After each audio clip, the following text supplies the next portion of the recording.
మూడవ అధ్యాయము కర్మయోగము 4వ శ్లోకము.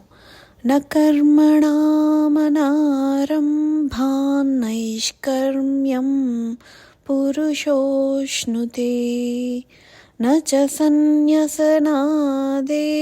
సిద్ధిం సమధిగచ్చతి. తాత్పర్యము: మనుష్యుడు కర్మలను ఆచరింపకయే నైష్కర్మ్యము అనగా యోగ నిష్ఠాసిద్ధి అతనికి లభింపదు. అట్లే కేవలము కర్మలను త్యజించినంత మాత్రమున సిద్ధిని అనగా సాంఖ్య నిష్టను అతడు పొందజాలడు.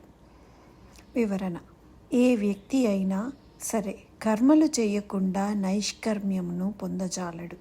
అయితే నైష్కర్మ్యము అంటే ఏమిటి? ఏ విధమైన పనులని చెయ్యనవసరం లేకుండా ఉండటాన్ని నైష్కర్మ్యము అంటారు. ఈ స్థితిని పొందిన తరువాత మనిషి సిద్ధిని పొందుతాడు. అతడు కూడా కర్మలను చేస్తూనే ఉంటాడు. ఉదాహరణకి, ఒక కంపెనీ ఉన్నతాధికారి వచ్చి తన ఆసనంలో కూర్చోగానే అతని కింద పనిచేసే చిన్న చిన్న కర్మాచారులు అందరూ పని చేయటం మొదలు పెడతారు. ఉన్నతాధికారి ఏమీ చెయ్యనవసరం లేకుండానే పనులు అవుతూ ఉంటాయి. అంటే అతడు నైష్కర్మ్య సిద్ధిని పొందాడు అన్న మాటే కదా. సూర్య భగవానుని ఉదాహరణ చూద్దాము. భూమి మీద ఏ పని అయినా సరే సూర్యుని ఉదయాస్తమానములతో ముడిపడి ఉంటుంది. సూర్యుడు ఒకే చోట ఉన్నాడు, ఏ పని చేయటం లేదు. భూమి అతని చుట్టూ తిరుగుతోంది, అన్ని పనులు అవుతున్నాయి. నైష్కర్మ్య సిద్ధి అంటే ఇదే. ఇలాంటి స్థితి ప్రాప్తించాలి అంటే అంతకు ముందు చాలా పనులు చేసి ఉండాలి అని శ్రీ భగవానుడు అంటున్నారు. ఉన్నతాధికారి ఆ పదవిలోకి వచ్చి ఉండకముందు చాలా పనులు చేసి ఉండాలి కదా. కేవలం కామ్యకర్మలను త్యాగము చేసినంత మాత్రమున లేదా సన్యాసము తీసుకున్నంత మాత్రమున నైష్కర్మ్య సిద్ధి లభించదు. మరి ఒక ఉదాహరణ: ఒకప్పుడు ఒక అభియంత అంటే ఇంజనీర్ ఉండేవాడు.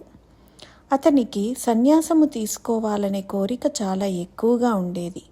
కుటుంబీకుడు అవటం వల్ల భార్య పిల్లల అనుమతి లేకుండా సన్యాసము తీసుకోలేడు. భార్య అనుమతి ఇచ్చేది కాదు.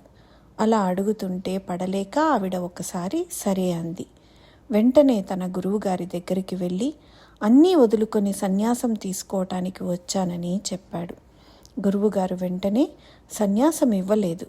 ఆశ్రమంలో నిర్మాణ కార్యక్రమం అవుతోంది, అంతా నేనొక్కడినే చేసుకోలేను. నువ్వు అభియంతవు కదా, అంటే ఇంజనీరువి కదా, నిర్మాణ కార్యక్రమంలో సాయం చెయ్యి అని గురువుగారు అంటారు. ఇంజనీర్ అలానే అని అక్కడ పని చేస్తుంటాడు. మిగతా అన్ని పనులు కూడా చేస్తుంటాడు. గురువుల ఆజ్ఞ దాటలేడు. కొంతకాలానికి అన్ని పనులు చేసుకునేటట్టు అయితే ఇంట్లో ఉండి చేసుకోవచ్చు అనుకొని ఇంటికి వెళ్ళిపోతాడు. కేవలం కాషాయ వస్త్రములు వేసుకోవటం వలన ఎవరూ సన్యాసులు అవరు. సన్యాసి అవ్వాలంటే ముందు చాలా కర్మలు చేయవలసి వస్తుంది. నైష్కర్మ్య అవస్థ కర్మలు చేయకుండా రాదు. ఈ శ్లోకంలోని మొదటి భాగం కర్మయోగుల కోసం మరియు రెండవ భాగం సాంఖ్యయోగుల కోసం ఉద్దేశింపబడ్డాయి.